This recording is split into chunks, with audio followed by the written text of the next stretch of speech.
17절까지 신약성경 51페이지고요. 마태복음 28장입니다. 찾으셨으면 아멘.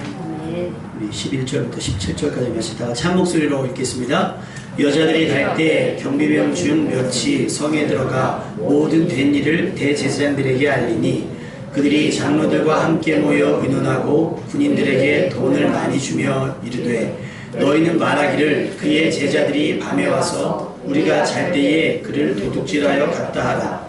만일 이 말이 총독에게 들리면 우리가 권하여 너희로 근심하지 않게 하리라 하니 군인들이 돈을 받고 가르친 대로 하였으니 이 말이 오늘까지 유대인 가운데 도로 퍼지니라. 11 제자가 갈릴리에 가서 예수께서 지시하신 산에 이르러 예수를 배웠고 경배하며 아직 의심하는 사람들이 있더라. 아멘. 할렐루야. 우리 예수님께서 부활하셨습니다. 아멘. 아멘. 옆 사람에게 축복합시다. 그 부활의 은총이 여러분에게 임하기를 축복합니다. 부활의 은총이 집사님에게 임하기를 축복합니다. 사람이 돈이 많고 힘이 세도 이기지 못하는 게 있어요. 세월이겠죠. 우리가 왜 세월을 두려워할까요? 시간 가는 게 왜 두려워요? 늙기 때문이에요. 늙기만 하면 괜찮아요. 결론은 뭐가 돼요? 죽기 때문에 두려운 거예요. 병이 들면 왜 무섭죠? 왜 두려워요? 죽을까봐 두려운 거예요. 그래서 우리가 궁극적으로 제일 두려워하는 건 죽음인데 그 죽음을 이길 수 있는 다른 방법이 없어요. 진시황도 죽음을 이겨보려고 애를 썼으나 이겼어요? 못 이겼어요? 못 이겼어요. 돈이 많은 사람들도 못 이겼고 똑똑하다고 하는 스티브 잡스도 이기지 못했어요. 아무도 죽음을 이기지 못했어요. 그래서 만약에 죽음을 이길 수 있다면 그것이 우리에게 큰 위로와 기대와 소망이 될 줄로 믿습니다. 그래서 오늘 제목이 부활, 그 거짓말 같은 이야기. 믿어져야 되는데 믿어지겠습니까? 상식적으로. 예수님의 죽으심 그리고 안식 후 첫날 돌문은 굴려져 있었고요. 무덤은 비어져 있었어요. 죽은 예수님을 뵈러 왔던 여인들에게 천사가 말합니다. 어찌하여 산 자를 죽은 자 가운데서 찾느냐? 여기 계시지 않고 살아나셨느니라. 할렐루야. 이것이 복음입니다. 이미 죽어서 장사 지내줬었어요. 그래서 그 장례를 치르기 위해서 여자들이 새벽 일찍 왔는데 여기 계시지 않다는 거예요. 어디 가셨어요? 살아나셨습니다. 아멘. 예수님께서 십자가에 죽으신 것은 힘이 없고 빽이 없어서 어쩔 수 없이 희생당하신 것이 아니에요. 이겨낼 수 없어서가 아니에요. 예수님은 자기의 결말, 내가 어떻게 살다가 어떻게 죽어야 될지를 알고 계셨습니다. 그리고 하나님께서 그렇게 정하셨다는 그 결말을 아시고 거기에 동의하셔서 피하지 않은 겁니다. 예수님은 한때 자기에게 열광했던 유대인들이 자기에게 야유하며 조롱하며 십자가에 못 박으라고 소리칠 것을 알고 계셨고 사랑하던 제자들마저도 전부 예수님을 떠날 것도 아셨습니다. 제자 중 하나였던 가룟 유다가 돈을 받고 자신을 넘길 것도 알고 계셨고 수제자였던 베드로가 자기를 3번씩이나 모른다고 하실 것도 알고 계셨습니다. 예수님은 지금의 우리도 알고 계십니다. 언제 어떻게 우리가 왜 그렇게 했는지 알고 계십니다. 아멘. 왜 근데 우리에게 아무것도 말씀하지 않으셨을까요? 왜 채찍질하지 않으시고 왜 회초리질하지 않으시고 왜 맴매하지 않으셨을까요? 기다리시는 거예요. 왜? 사인은 내주셨으니까. 내가 십자가의 죽으심으로 내가 십자가의 죽음으로 말미암아 기회를 허락했으니 너희는 이 기회를 반드시 붙잡았으면 좋겠다. 그래서 우리에게 물으시는 건 그런 거예요. 왜 그랬니? 너 그때 왜 그랬어? 너 그때 왜 안 나왔니? 너 왜 그때 기도 안 했니? 너 왜 그때 그렇게 물으시는 게 아니라 네가 나를 사랑하지? 라고 물으시는 거예요. 뭐 속으로 대답해 볼까요? 제가 예수님처럼 물을게요. 여러분 예수님을 사랑하십니까? 베드로에게 물으신 거예요. 부활하신 다음에 예수님을 3번이나 부른 척했던 베드로에게 물으셨어요. 너희 나쁜 녀석아 너 왜 그랬어? 그때 내가 얼마나 서운했는지 알아? 얼마나 화가 났는지 알아? 얼마나 속상했는지 알아? 얼마나 저심상했는지 알아? 그게 아니라 베드로야 네가 그렇게 나를 부인했어도 너 나 사랑하는 거 맞지?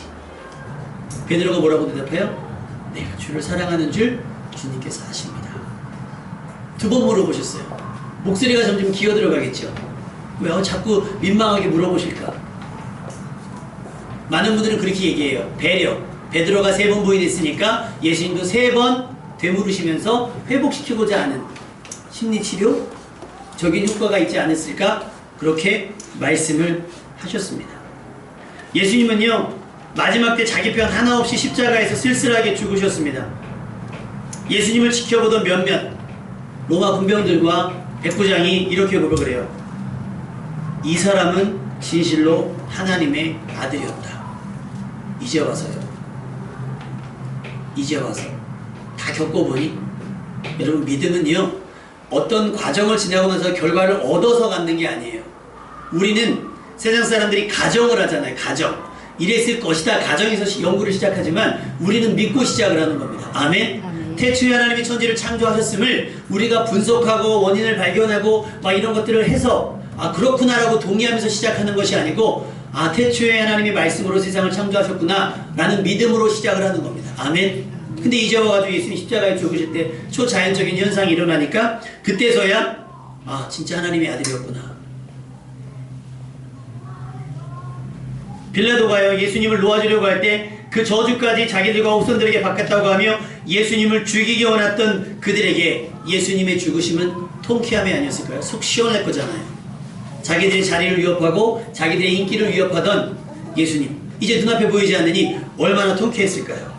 그런데 대제사장들, 예수님을 십자가에 죽이는데 앞장섰던 대제사장들이 뭔가 좀 불편해 보여요.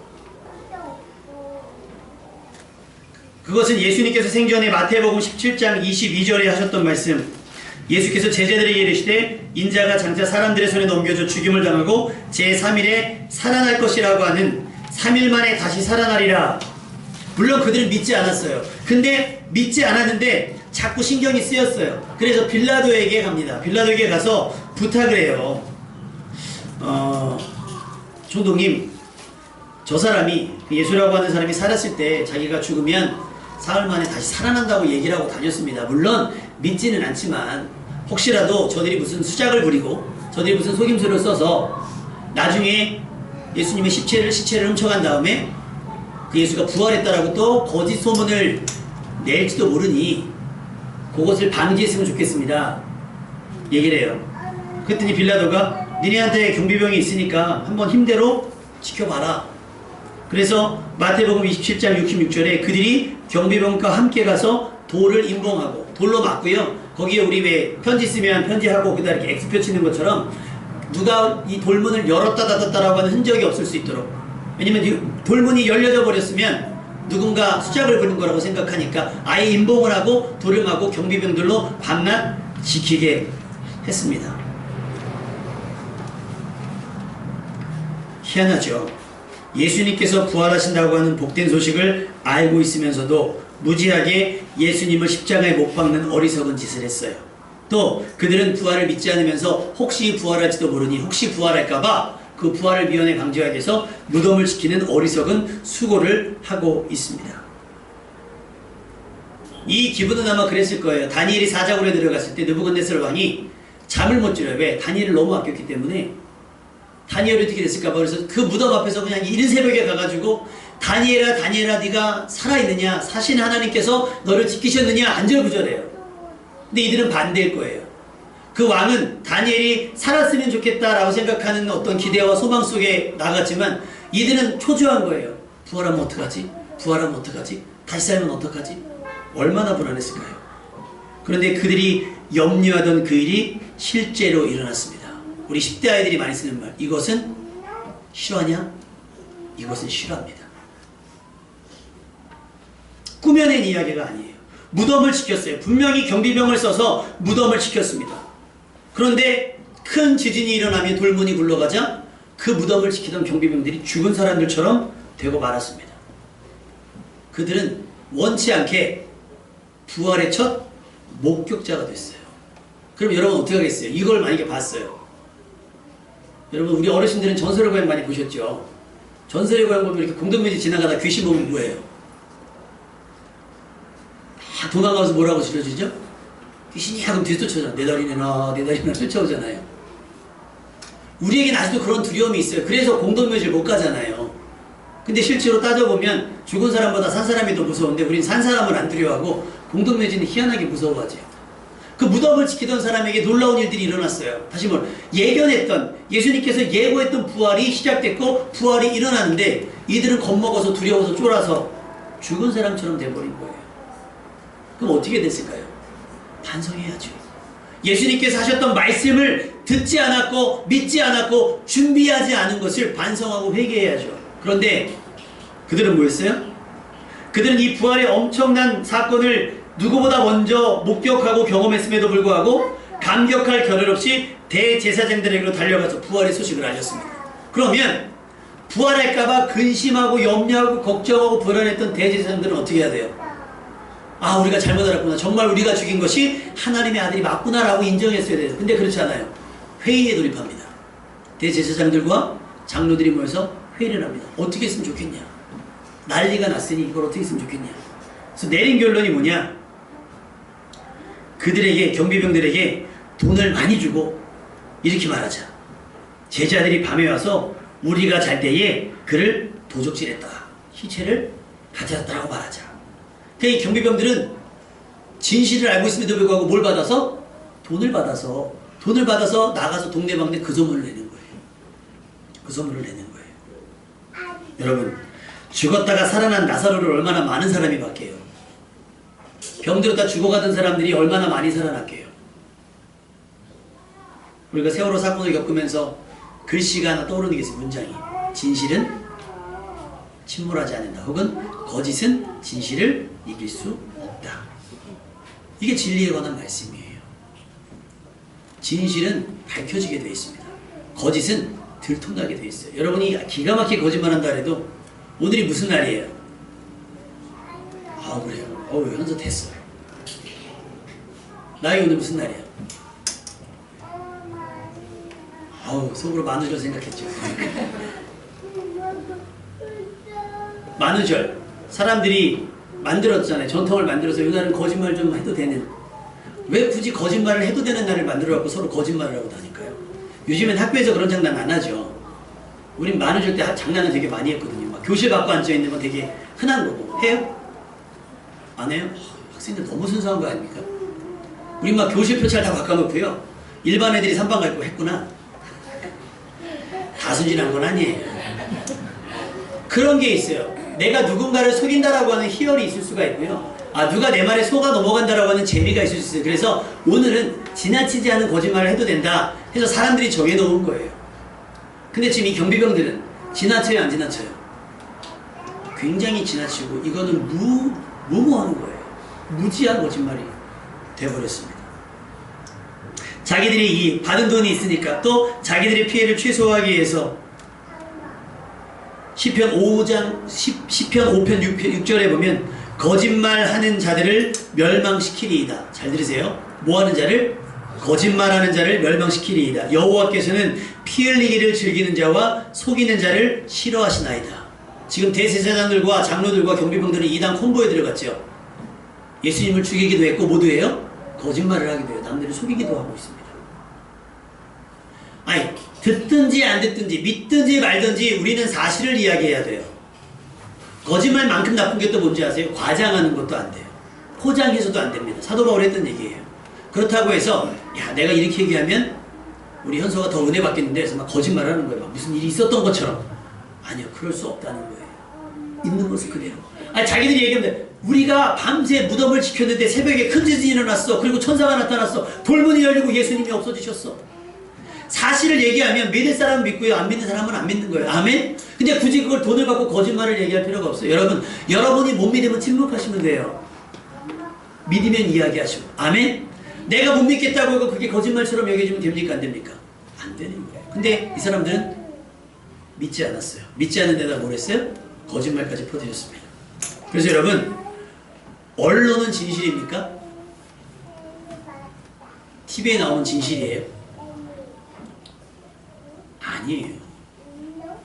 언론은요, 광고는요, 어떤 이익을 위해서 내게 유리하게 말을 만들어서 전하는 게 언론이에요. 그래서 여러분, 그 신문을 보면 조선일보, 동아일보, 경향신문, 중앙일보 이런 신문마다 같은 사건에 대해서 해석이 달라요.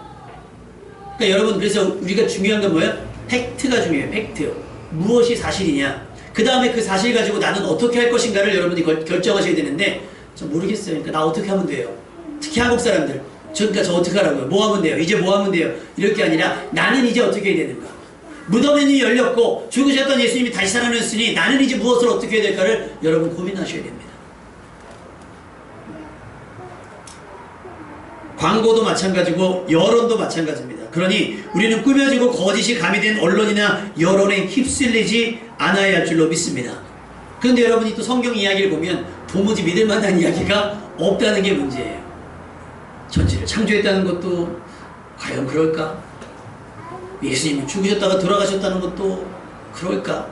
병이 낫다는 것도 그럴까? 따라해 보실까요? 믿으면 하나님의 영광을 보리라. 할렐루야. 그러니까 믿음이 중요해요. 신뢰가 중요해요. 그러니까 성경은 이성으로 보는 것이 아니고 성경은 믿음으로 보는 거예요. 믿음으로 보면 보입니다. 아멘. 믿음으로 보이면 보여요. 하나님이 하신 일들과 하실 일들을 성경에 기록하셨고 그 말씀은 1.1획도 오차 없이 말씀대로 이루어질 겁니다. 할렐루야. 예수님이 그러셨어요. 말씀대로 오셨고 말씀대로 사셨고 말씀대로 죽으셨고 말씀대로 부활하셨어요. 그러면 또 하나 남았죠. 뭐예요? 말씀대로 다시 오실 겁니다. 그날이 여러분에게 구원의 날이 되기를 주님의 이름으로 축원합니다. 심판의 날이 아니라 구원의 날이 됐으면 좋겠습니다. 말씀을 따라 살아가는 예수님을 쫓아다니면서 제사장들과 서기관들과 바리새인들은 계속 시비했지요. 대제사장들은 빌라도에게 예수님이 하셨던 모든 것들을 속임이다라고 얘기했어요. 그런데 여러분 요한복음에 보면요, 예수님이 말씀하실 때 습관이 하나 있더라고요. 여러분 들어보셨을 거예요. 내가 진실로 진실로 내게 이르노니. 이 진실로가 뭔지 아세요? 아멘이에요. 아멘. 진실로 진실로. 이 진실로 진실로라는 원어의 뜻을 보면 가장 확실하다, 정확하게 분명하다는 뜻이에요. 오차가 없는. 그러니까 예수님은 우리의 기분 때문에 좋게 말씀하시지도 않고 어떻게 해요? 있는 그대로 말씀하시는 거예요. 우리의 상태 그대로 말씀하시는 거예요. 그러니까 여러분 얼마나 뜬금없어요. 제자들 다 있는데 가론이다 민망할 수 있잖아요. 야, 바구니에 손 넣는 애가 날 팔 거야. 니네가 나를 버릴 거야. 아우 예수님, 뭐 난 주와 함께 죽을 죄는 예수님을 부인하지 않겠습니다. 얼마나 용기라도 가상해요. 그래 그랬으면 좋겠다. 이래주면 얼마나 좋아 했더니 아니, 너는 다 보기 전에 날 3번이나 부인할 거야. 뭐기 때문에? 사실이기 때문에요. 사실이기 때문에. 그러니까 여러분이 하나님의 말씀을 들으면 그러잖아요. 목사님이 나만 공격하는 것 같아. 그게 아니라 제가 꾸며낸 이야기가 아니라 사실을 전한다면 여러분, 하나님께서 여러분에게 말씀하시는 겁니다. 아멘? 달게 들리는 건요, 달게 들리는 건 여러분이 안 들어도 돼요. 왜? 그건 내가, 하나님께서 나를 축복하시는 말씀은 내가 굳이 듣고 아멘하고 사모하지 않아도 내게 임할 거니까. 아멘? 근데 깨워야 될 때 있잖아요. 우리 가끔 하연이가 괜히 느닷없이 아무 때나 아빠 내일은 알람 울리면 깨워주세요. 알람을 7시에 맞춰놔요. 그러면 아빠 입장에서는 이제 깨워야 되는데 애가 고단히 코코니 자고 있으니까, 또 여러분 애들 잘 때 얼마나 이뻐요. 그죠? 다 큰 애들은 안 예쁜가? 그냥 현성 어때요? 너 그랬다며? 엄마가 다리 주물러봐 그랬더니 아, 싫어. 내가 좀만 주물러줬더니 됐지? 그랬다며? 잘 때가 이쁜 거야. 잘 때가 이쁜 거예요. 그러니 조금 고단해서 안 깨웠겠어요? 하나 일어나 그랬어요. 그럼 지가 일어나야 되잖아요. 약속했으니까 깨워달라고 해서 깨워줬어요. 안 일어나 안 일어나. 그래서 좀 자게 두자. 그럼요, 그 시간에 안 깨웠다 또 입이 이만큼 나와요. 깨울 때는 안 듣고. 하나님께서 분명히 여러분을 깨우셨을 거예요. 기도하라고 깨우시고 예배드리라고 깨우시고 말씀 드리라고 깨우셨을 거예요. 근데 내가 그때는 볼 일이 있어서 바빠서 여러 가지 핑계를 못 듣고 있다가 아차 싶을 때가 있을 거예요. 그 왜 하나님 그때 나에게 말씀 안 하셨어요? 말씀하셨어요. 그럼 반대로 내가 야 일어나, 이걸 확 깨고 침대에서 뚝 떨어뜨리고 깨웠어요. 그럼 하연이가 감사합니다. 그래요? 깨워달래서 안 일어나요? 그래서 깨우려고 물을 끼얹고 그래서 깨우면 깨웠다고 또 승질을 내요. 이게 우리가 그렇잖아요. 그러니까 하나님이, 예수님이 베드로에게 너 아니야, 나 나를 3번 부인할 거야. 자존심 상해. 다 있는데, 나한테만 귀에다 얘기한 게 아니라 다 있는데 나 부인한다고, 나 무시하고 나를 멸시하고 자존심 상해. 할 수 있어요. 여러분, 하나님 말씀이 마음에 찌를 때는요, 자존심 상해할 일이 아니라 빨리 회개하셔야 돼요. 빨리 회개하셔야 돼요. 그 회개 안 한 게 바리새인들과 서기관들과 제사장들이라니까요. 그러니까 자꾸 부인하고 싶은 거예요. 왜? 자꾸 나를 정죄하고 비난하고 판단하시니까 그 말이 듣기 싫어서 자꾸 저기 하는 거예요. 예수님 말씀하실 때 이렇게 말씀하신다니까요. 내가 진실로 가장 확실하고 가장 분명하게 틀림이 없어요. 그러니까 들어서서 여러분이 들으셔가지고 마음이 좀 찔리면 빨리 회개할 수 있기를 바랍니다. 대제사장들은 진작부터 예수님께서 부활하신다는 말씀이 신경 쓰여요. 왜? 진실로 일어날 일이니까. 분명하게 일어날 일이니까. 과학적으로 의학적으로 설명되지 않는데 그럴 것 같은 거예요. 왜? 이들도 알거든요. 분명히 죽었던 나사로가 다시 살아나는 걸 봤으니 예수님이 허튼 말, 농담처럼 그런 얘기를 하지 않았을 거라는 게 염두가 있을 거예요. 그들은 바람이 부활 안 했으면 좋겠다 였을 거예요. 그럼에도 불구하고 부활하면 어떻게 하지? 그래서 돈을 써서 경비병을 세운 거예요. 돈을 써서. 그들은 부활을 대비했어요. 부활을 막으려고 했죠. 여러분, 막아집니까? 비 오는 게 막아져요? 계절 바뀌는 게 막아집니까? 아무리 안티에이징 한다 그래도 세월이 막아집니까? 안 막아져요. 쓸데없는 일에 낭비하지 않기를 주님의 이름으로 축원합니다. 받아들이세요. 그리고 기대하세요. 아니 부활을 맞이했는데 왜 그것 가지고 거짓말을 해요? 진실을 알고 있으면서 사실대로만 이야기하면 될걸. 아니 뭐 설명하래요? 어떻게 부활이 일어났는지 의학적으로 설명하라는 것도 아니고 과학적으로 설명하라는 것도 아닌데 왜 그걸 돈을 받고 쉬쉬하냐고요. 경비병들이. 근데 이들이 바리새인들이나 서기관들이나 얼마나 대단한 사람들이냐면 소경되었던 사람이 눈을 뜬 적이 있어요. 예수님께서 기도해 주셔서 어두운 밤에, 이거 제목이 뭐죠? 실로암. 실로암에서 날 때부터 소경되었던 사람이 눈을 뜬 적이 있어요. 그러니까 그 소문이 났을 거 아니에요. 그러니까 바리새인들이 찾아와요. 너 어떻게 눈 뜬 거야? 나는 잘 모르는데 예수님이라고 하는 사람이 날 위해 기도해주고 이렇게 진액을 발라줘서 실로암못에 가서 씻으라고 했더니 눈이 보였습니다. 그러니까 그게 가능해? 아니 그게 왜 가능한지를 따지지 말고 정말 그런 일이 있었다면 어떻게 해야 돼요? 예수님을 다시 봐야 되잖아요. 그걸 왜 분석을 하고 있냐고요. 그러니까 아니 그가 얘기해요. 하나님께서 답답하니까 그 눈뜬 사람이 바리새인들에게 얘기해요. 하나님이 죄인의 말을 듣지 아니하고 경건하여 그의 뜻대로 행하는 자의 말을 들은 줄 우리가 아는데 창세 이후로부터 당신들 맹인 눈뜬 거 본 적 있습니까? 들은 적 있습니까? 그러니까 내가 느끼기에는 이 사람은 하나님께로부터 오지 않았으면 이런 일을 할 수가 없습니다. 그게 뭐예요? 이는 하나님이 보내신 하나님의 아들입니다라고 시인하는 거예요. 그럼 어떻게 해야 돼요? 정말 그런가? 자기가 갖고 있던 믿음이 잘못된 건 아닌가를 돌아켜 봐야 되는데 뭘 생각해요? 이게 듣자 하니까 이게 말이 안 되는 소리라고 있는 게 말이야? 우리가 받은 건 모세의 율법밖에 없으니 쓸데없는 소리 하지 마. 이미 일어난 일, 이미 일어난 사실조차도 자꾸만 덮으려고 그러고 부정하려고 그래요. 안타까운 겁니다. 그들은 자기들의 눈으로 보고 들은 것들, 심지어 맹인이 눈을 뜨고 저른바리가 걷고 뛰며 달리고 10년 동안 병들었던 여인이 나았고 36년 병들었던 여인이 그 종병자가 나았음에도 불구하고 그것과 믿음을 결부시키지 못했어요. 믿지 않았어요. 그러니 부활도 믿고 싶겠어요? 그들은 부활이 거짓이라고 하는 이야기에 힘을 실으려고 그래요. 근데 여러분 사실은 절대 덮여지지 않습니다.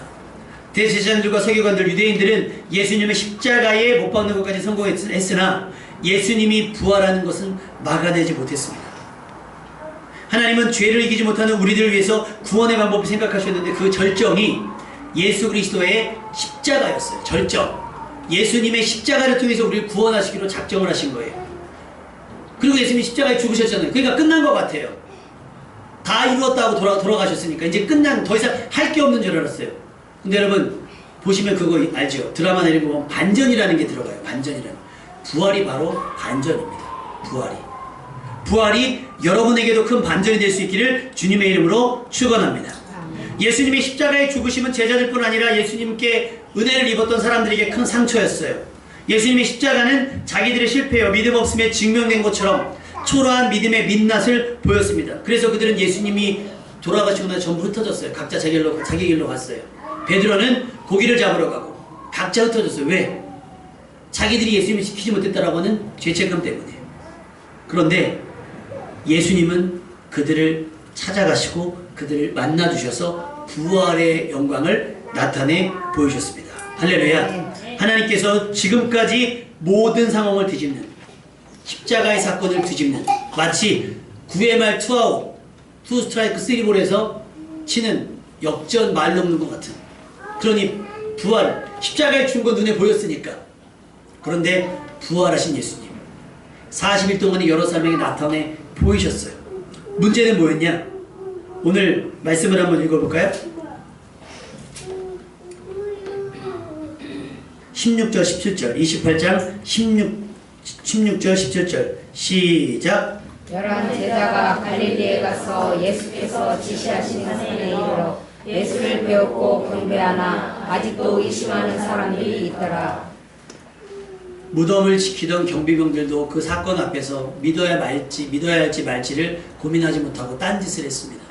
자기들이 죽였던 대제사장들도 마찬가지였어요.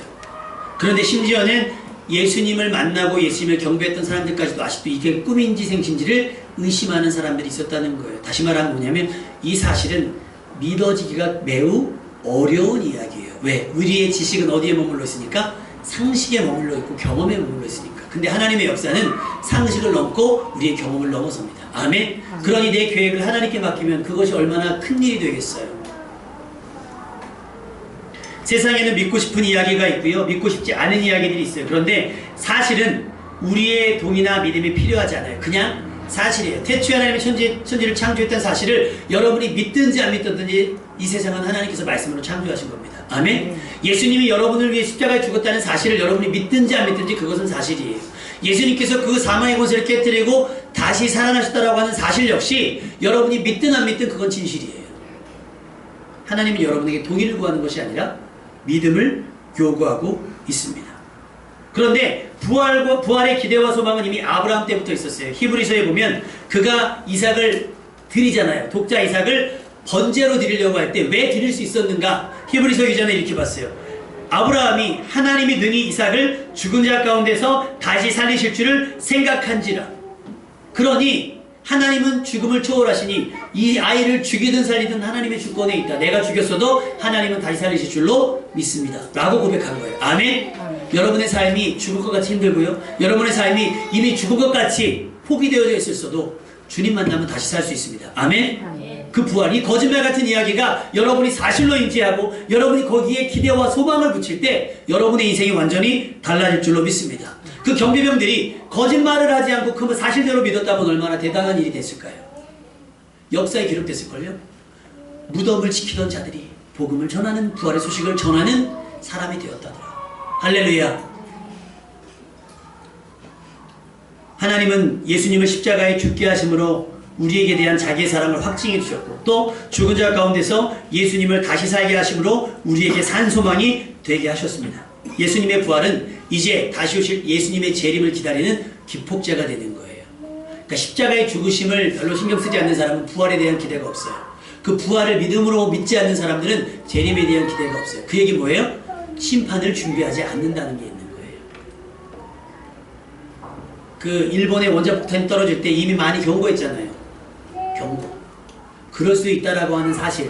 그럴 수 있다라고 사실. 그래서 얼마 전에는 한국이 굉장히 막 그 사드 문제나 이런 것 때문에 남북이 긴장됐잖아요. 지금 조금 분리할 때 막 미군들이 철수한다는 얘기가 있어요. 한국에 전쟁이 일어난다, 미군이 선제 공격한다, 막 이런 얘기가 있었어요. 근데 그 사실을 어떻게 관찰하는 줄 아세요? 예전에 이건희 씨가 건강에 있을 때는 전쟁의 소문이 딱 나잖아요. 그러면 이건희 씨가 한국에 있나 외국에 있나를 보라 그랬어요. 근데 지금은 생사가 모르니까 그럼 뭘 봐야 되느냐? 미군들의 가족들이 본국으로 귀가하느냐 안 하느냐. 가족들이. 그래갖고 막 전쟁 난다더라, 어떤 이런 막 유언비어가 나왔을 때 그 미군 부대 근처에 있는, 용산에 있는 미군 부대 근처에 있는 헬스클럽 트레이너가 글을 올렸어요. 전쟁 안 난다. 거기 있는 대위가 1년치 끊었어. 1년치 끊었으니까 이건 100% 걔들 정보에 의하면 전쟁이 난다 안 난다? 안 난다는 거예요. 여러분은 재림을 대비하고 계십니까? 그럴 수도 있다라고 하면, 염두에 두고 있다면 여러분 조금은 긴장하고 있어야 되지 않을까요? 조그만 소식, 조그만 사인에도 신경을 쓰고 있어야 돼요. 근데 내가 믿어지지 않는다고 해서 거짓말로 치부하지 마시고, 정말 이런 일이 있을 수도 있겠구나. 여러분 스스로 의심해보세요. 내 지식이 전부는 아닐 거야. 내 경험이 다 옳은 것은 아닐 거야. 하나님의 말씀은 어떤지를 여러분이 한번 생각해 봤으면 좋겠습니다. 돈을 받은 경비병들의 거짓말로 가려진 예수님의 부활이 여러분에게는 성탄의 기쁜 소식만큼이나 우리에게 큰 기쁨의 좋은 소식과 막막한 현실 속에 위로와 기대, 산소망이 되었으면 좋겠습니다. 여러분, 예수님께서 죽음의 권세를 깨뜨리고 부활하셨습니다. 이유는 여러분에게 기대와 소망이 되기 위해서인 줄 믿습니다. 나는 부활이요 생명이니 나를 믿는 자는 죽어서 살겠고 살아서 나를 믿는 자는 영원히 죽지 아니하리라. 이 부활의 예수님을 여러분이 만나고 여러분의 믿음이 약해지지 않을 수 있는 복된 4월 한 달 되시기를 주님의 이름으로 축원합니다. 아멘. 우리 다 같이 찬양.